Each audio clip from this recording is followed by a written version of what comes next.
Hola, què tal, família viatgera?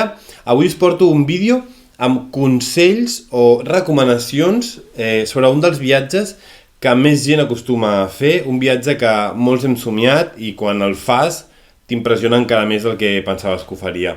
Us parlo, evidentment, com ja haureu vist el títol, del viatge a la costa oest dels Estats Units. És un viatge que generalment es divideix en dues parts. Per una banda tenim les ciutats, que la gent sol visitar Los Angeles, San Francisco, Las Vegas, i per altra banda els parcs naturals, que tenim alguns dels paisatges més bèsties de tots els Estats Units, com poden ser Grand Canyon, Antelope Canyon, Bryce Canyon, Monument Valley, Death Valley, etc, etc, etc. El que jo vull amb aquest vídeo simplement és trencar alguns tabús o comentar-vos alguna cosa que a mi m'agradaria que no us passés a vosaltres, perquè són errors que a vegades he comès jo o ha comès gent que jo conec i mira, doncs, si vosaltres els podeu evitar, molt millor, d'acord? Per començar, no és una recomanació ben bé, però el que us diria d'aquest viatge és que és un viatge per compartir. I us explico per on va el tema. Si jo vaig a la costa oest dels Estats Units i vaig amb la Mar, o en aquest cas ara amb la Greta, som dues persones i paguem per una sèrie de serveis pels que pagaríem el mateix preu si fóssim 4.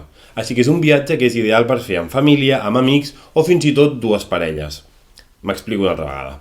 Si jo vaig a una habitació d'hotel dels Estats Units, em posaran 2 llits d'aquells king size que a vegades fan 2 metres per 80 o coses similars. Què passa? Jo en aquell llit hi puc dormir perfectament amb la Mar i que a l'altre llit hi dormin 2 persones més. És el que faig jo quan vaig de viatge amb els meus amics de la NBA.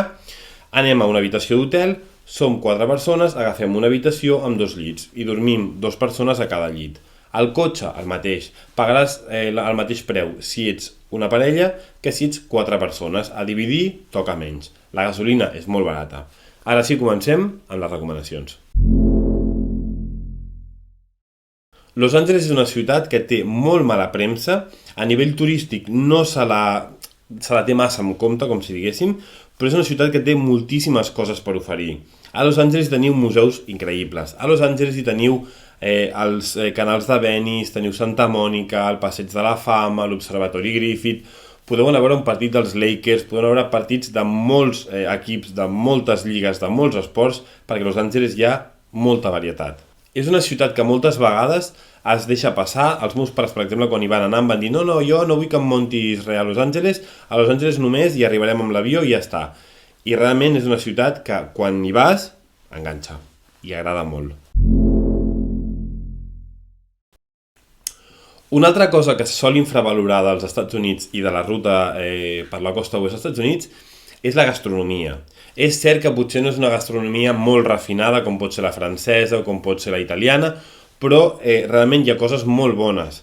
Les aletes de pollastre, les carns, vale? Ells mengen carn de vaca vella, que dic jo, i les carns són boníssimes. Tastar carn americana generalment sempre és bona opció. Moltes hamburgueseries, com que per ells és una cosa que la utilitzen tant, tenen hamburgueseries boníssimes. I realment no s'ha de menysprear perquè sigui menjar una mica més a vegades de fast food, perquè tenen coses molt bones. Hi ha hamburgueseries al que és la zona de Califòrnia que són brutals, com Umami, que algun dia us en parlaré en un vídeo perquè val molt la pena. Molta gent quan fa una ruta per la costa oest dels Estats Units vol fer un trosset de la ruta 66 i jo el que us recomanaria és que la feu amb calma, d'acord? La ruta 66 passa per un munt de pobles superinteressants que tenen com els seus petits museus de la ruta amb articles totalment friquis i kits però divertidíssims. Teniu Calico, teniu un munt de coses que realment val la pena anar parant. Jo no us recomanaria que feu en un dia un tram molt llarg i a veure què veig pel camí, sinó que hi dediqueu el vostre temps. Nosaltres vam dormir pel mig i vam poder anar gastant aquests 2 dies en anar veient coses. També el Bagdad Café, que nosaltres vam estar molta estona buscant pel desert de Mojave a veure si el trobàvem, i realment és molt xulo, no? Els que heu vist la pel·li també, poder estar prenent alguna cosa al Bagdad Café, més és un cafè que està tot decorat per dintre i és molt guai, enmig del desert, és molt xulo. El que us deia, la ruta 66, amb calma. Una altra cosa, la ciutat de Las Vegas.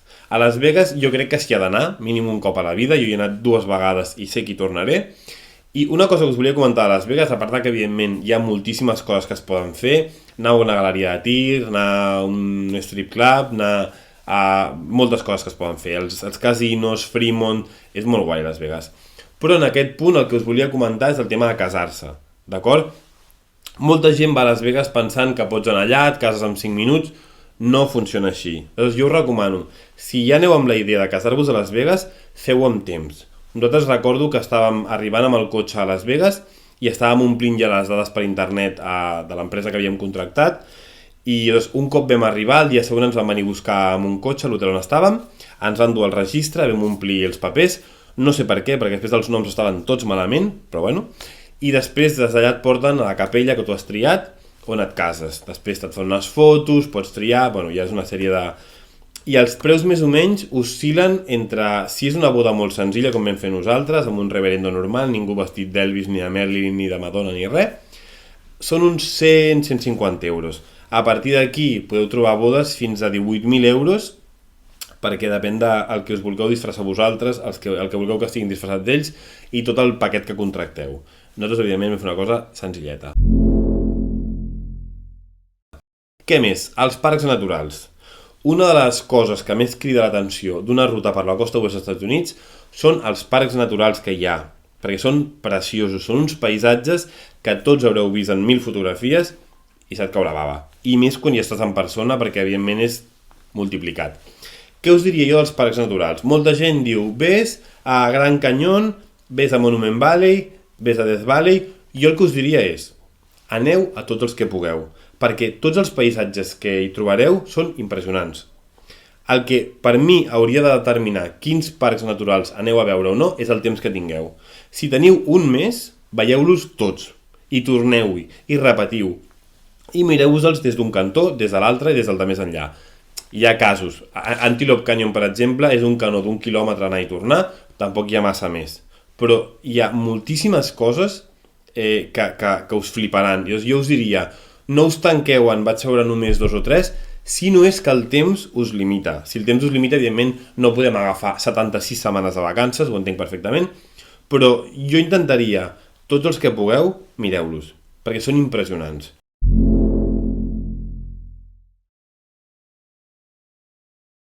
Una altra cosa que moltes vegades quan jo he organitzat viatges a la costa oest la gent em comentava era, home, jo vull anar per Los Angeles i tornar per San Francisco perquè si no, si he de tornar una altra vegada a Los Angeles perdo molt de temps, no sé què. Us diria, no és dolent anar i tornar pel mateix cantó, d'acord? A banda de que a vegades hi ha preus més assequibles perquè no estàs fent canvi, no has de tornar al cotxe a una altra banda. Si anem per Los Angeles i tornem per Los Angeles, si anem per San Francisco i tornem per San Francisco, és fantàstic, perquè l'última cosa que podeu fer és fer el Big Sur. El Big Sur és una carretera que va per tota la costa i on trobeu poblets xulíssims. Hi ha, per exemple, Monterey, on podeu anar a fer avistament de balenes. Hi ha Carmel, que també és molt famós perquè el Clint Eastwood va ser alcalde. Hi ha moltíssims pobles i hi ha, per exemple, una colònia d'elefants marins increïble. I són platges de quilòmetres farcides d'elefants marins i és realment impressionant. Una altra cosa que us pot passar és que digueu, home, jo no vull viatjar a l'estiu perquè hi ha molta gent, molta calor, Death Valley podeu quedar-vos fets un bacallà salat. Està bé qualsevol de les èpoques, simplement que sapigueu, si aneu a èpoques de molt fred és probable que no pugueu arribar a Yosemite o a Sequoia perquè us podeu trobar alguna carretera tancada. En aquest cas, evidentment, recomanable anar a Yosemite i anar a Sequoia, però com a alternativa. Nosaltres, per exemple, quan vam anar-hi amb la mar, ens va passar això mateix i vam anar a la zona del llac Tahoe, que és impressionant també, més tens el llac amb totes les muntanyes nevades darrere i és molt guai. I després també, per veure sequoies, podeu fer la volta i abans d'entrar a San Francisco, passar per Muir Woods, que també hi ha moltíssimes sequoies i és un parc molt bonic. Amb el tema del fred direu, home, però clar, no compensa, perquè si no puc veure Yosemite, no puc veure Sequoia, hi ha una cosa que també s'ha de tenir en compte. Jo crec que una ruta per la costa oest dels Estats Units és més completa si aneu a fer una de les coses més americanes que hi ha, que és veure o una NBA, o una NFL, o una NHL. D'acord? Jo, per exemple, els que em coneixeu sabeu que sóc molt fan de la NBA. Sempre que he anat als Estats Units ha sigut en part per veure NBA. De fet, el nostre viatge a la costa oest havia de ser un viatge a Tanzània, però com que s'estava a punt de retirar el Kobe Bryant, li vaig dir a la mare, escolta, a Tanzània anem més endavant, ara anem a la costa oest perquè vull veure el Kobe Bryant jugar en directe. És un espectacle impressionant, d'acord? La Mar no és gaire fanàtica de la NBA i us asseguro que el primer partit que vam veure, que va ser un Golden State Oklahoma City Thunder a l'Oracle Arena, a Oakland, cridava com la que més, saltant, brutal, o sigui, s'ho va passar molt bé. És com a resum, jo el que us diria respecte a una ruta per la costa oest dels Estats Units és que és un viatge que, o sigui, hi ha tantes opcions que pot ser un viatge perfecte per qualsevol tipus de viatger. Si us agraden més els parcs naturals, aprofundiu. Si teniu moltíssimes ganes de veure Alcatraz, de veure una ciutat com San Francisco, amb les pujades i les baixades, les casetes victorianes, ho teniu. Si voleu anar a veure Los Angeles amb tots els neons, amb totes les estrelles de Hollywood, el Hollywood Sign, teniu Los Angeles. I a més teniu a Los Angeles Universal Studios, que és un parc d'atraccions, que és molt més que un parc d'atraccions, que val molt la pena. És que és un viatge increïble. A partir d'aquí, jo el que us diria és, mireu quants dies teniu, mireu quines coses voleu prioritzar i serà un viatge que gaudireu moltíssim, perquè és impressionant. Espero que us hagin servit una miqueta aquestes 4 o 5 guies que us he donat sobre el viatge, que el feu, perquè és un viatge que jo recomano moltíssim, d'acord? Ens veiem al següent capítol, ja sabeu, si voleu posar alguna cosa als comentaris els teniu aquí baix. No oblideu donar like i compartir-ho perquè molta més gent ens conegui i ens veiem al següent capítol. Adeu!